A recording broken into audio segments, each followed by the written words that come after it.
Subscribe कीजिए हमारे channel science fact mania को और दबाइए इस घंटे को ताकि आपसे हमारी एक भी वीडियो मिस ना हो पाए।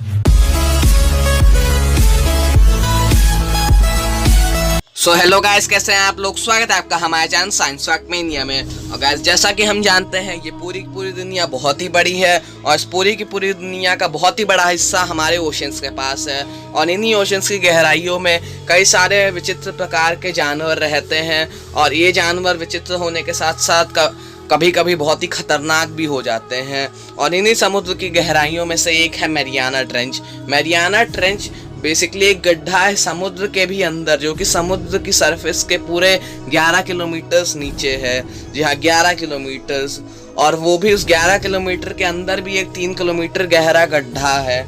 और इस पूरे गड्ढे के अंदर बहुत ही सारे विचित्र जीव रहते हैं जिन पे साइंटिस्ट आज भी स्टडी कर रहे हैं। उस 2012 तक इस गड्ढे में कोई नहीं गया था, लेकिन जून 16, 2012 में जेम्स कैमरॉन ने डिसाइड किया कि वो उस गड्ढे में जाएंगे और उनके जानवरों के बारे में पूरी डिटेल में इंफॉर्मेशन लाएंगे और उनके पिक्चर्स भी लाएंगे समुद्र के बाहर। और जेम्स कैमरॉन ने डिसाइड करने के बाद वो सबमरीन लेकर अपने दोस्त के साथ उस गड्ढे के अंदर गए। उस गड्ढे के अंदर जाने के बाद उनको काफ़ी सारी मिस्टीरियस चीज़ें मिली और काफ़ी सारे नए सी एनिमल भी मिले जो कि साइंटिस्ट के लिए बिल्कुल ही नए थे। और उन्होंने इन पे बहुत सारी स्टडी की, लेकिन स्टडी करते हुए ही उस सबमरीन में उन्होंने देखा कि एक बहुत ही बड़ा जानवर उनका पीछा कर रहा था।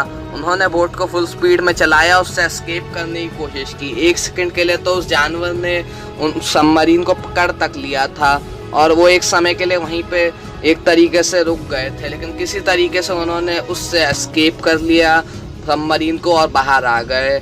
बाहर आने के बाद भी साइंटिस्ट ने देखा कि उस बोट पे बहुत सारे दांतों के निशान थे और पंजों के तक निशान थे।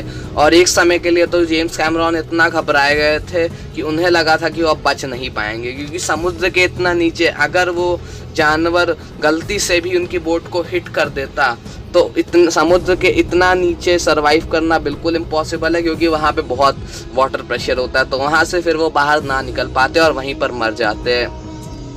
दांतों के निशानों पर स्टडी करने के बाद साइंटिस्ट को पता चला कि ये उस जीव के निशान थे जिनको इंसानों ने सालों पहले ही विलुप्त समझ लिया था। ये निशान थे द जायंट क्रोकोडाइल और मेगलाडॉन्स के, और ये दोनों ही काफ़ी खतरनाक मछलियाँ थी। बट सालों पहले इंसानों को लगा था कि ये विलुप्त हो चुके हैं, लेकिन साइंटिस्ट ने इन्होंने फिर से इनके एक्सटेंट होने के हज़ारों सालों बाद ढूंढा और बेसिकली पता चला कि ये जीव आज भी मैरियाना ट्रेंच में ज़िंदा हैं। और इससे हमें पता चलता है इनकी अडेप्टेशन की सीमा और इनकी स्किन कितनी थिक है, क्योंकि उस इतना वाटर प्रेशर के नीचे सर्वाइव करना बहुत ही मुश्किल है। बेसिकली साइंटिस्ट का ये कहना था कि ये जीव यहाँ पे ज़रूर इतने सालों से खोए होंगे और यहीं पे घूम रहे होंगे और बेसिकली ये बाहर नहीं जाना चाहते होंगे यहाँ से।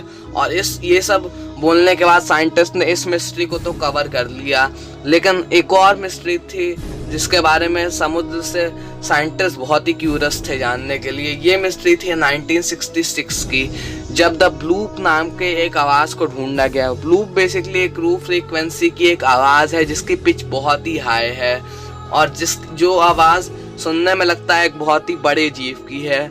और ये आवाज़ इतनी ज़्यादा अजीब है कि उससे सुनने पर कई साइंटिस्ट डर तक गए थे इतने बड़े जीव से। आप इस आवाज़ को खुद सुनिए।